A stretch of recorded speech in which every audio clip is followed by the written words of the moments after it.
अस्सलाम वालेकुम, welcome to my channel दुआएं वज़ाइफ। कैसे हैं आप सब जी। तो आज की हमारी वीडियो सूरह कहफ की फजीलत पार्ट नंबर 2 में हमने इसके तर्जमे के बारे में देखा था। तर्जमा और तिलावत करो जो तुम्हारे रब की किताब तुम्हें वही हुई, इसकी बातों को कोई बदलने वाला नहीं और हरगिज़ तुम उसके सवा पनाह ना पाओगे। और अपनी जान उनसे मानूस रखो जो सुबह शाम अपने रब को पुकारते हैं,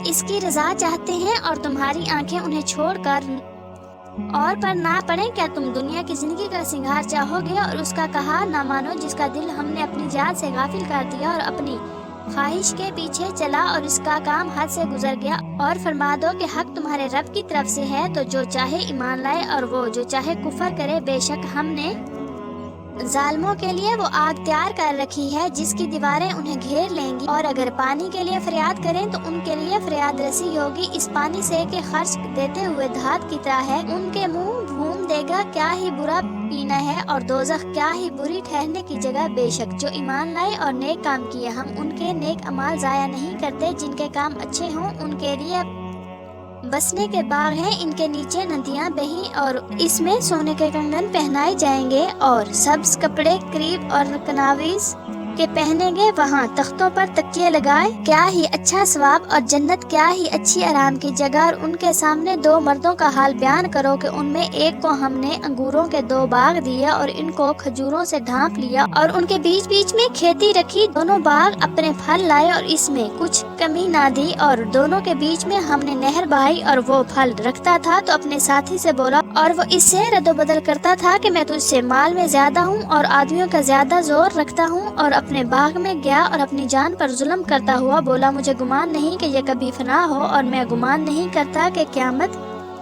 कायम हो। और अगर मैं अपने रब की तरफ फिर गया भी तो जरूर इस बाग से बेहतर पलटने की जगह पाऊंगा। उसके साथी ने उससे उलट फेर करते हुए जवाब दिया, क्या तू इसके साथ कुफर करता है जिसने तुझे मिट्टी से बनाया, फिर नुतफा से, फिर तुझे ठीक मर्द किया। लेकिन मैं तो यही कहता हूँ कि वो अल्लाह ही मेरा रब है, जो चाहे अल्लाह हमें कुछ जोर नहीं मगर अल्लाह की मदद का। अगर तू मुझे अपने से माल और औलाद में कम देखता था तो करीब है कि मेरा रब मुझे तेरे बाग से अच्छा दे और तेरे बाग पर आसमान से बिजलियाँ उतारे तो वो पिट पर मैदान होकर रह जाए या इसका पानी जमीन में धंस जाए, फिर तूने उसे हरगिज तलाश ना कर सके। और उसके फल घेर लिए गए तो अपने हाथ मलता रह गया इस लागत पर जो बाग में खर्च की थी और वो अपनी टहनियों पर गिरा हुआ था और कह रहा है, ऐ काश मैंने अपने रब का किसी को शरीक ना किया होता और इसके पास कोई जमात ना थी कि अल्लाह के सामने उसकी मदद करती, ना वो बदला लेने के काबिल था जहाँ खेलता है कि अख्तियार सच्चे अल्लाह का है। इसका स्वाब सबसे बेहतर है और इसे मानने का अंजाम सबसे भला। और उनके सामने जिंदगानी दुनिया की कहावत बयान करो, जैसा एक पानी हमने आसमान से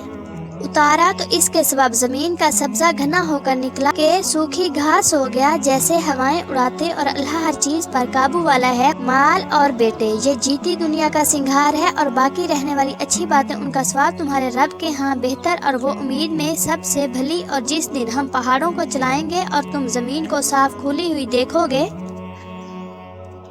और नामे अमाल रखा जाएगा तो तुम मुजरमों को देखोगे कि उसके लिखे से डरते हो और कहेंगे, हाय खराबी हमारी इस नौशाता को क्या हुआ, ना इसने कोई छोटा गुनाह छोड़ा बड़ा जैसे घेर ना लिया हो और अपना सब किया उन्होंने सामने पाया। और तुम्हारा रब किसी पर जुल्म नहीं करता। और जब कहा तुमने फरिश्तों को कि आदम को सजदा करो तो सब ने सजदा किया सिवाय इब्लीस के। हमें जिन से था तो अपने रब के हुक्म से निकल गया। भला क्या उसे और उसके औलाद को मेरे सिवा दोस्त बनाते हो और वो तुम्हारे दुश्मन है। जालिमों को क्या ही बुरा बदला मिला। आज की वीडियो इतनी ही। मज़ीद अच्छी वीडियोस देखने के लिए चैनल को सब्सक्राइब जरूर करें, लाइक्स और कमेंट्स करना ना भूलें। जज़ाकल्लाह खैरन कसीरा।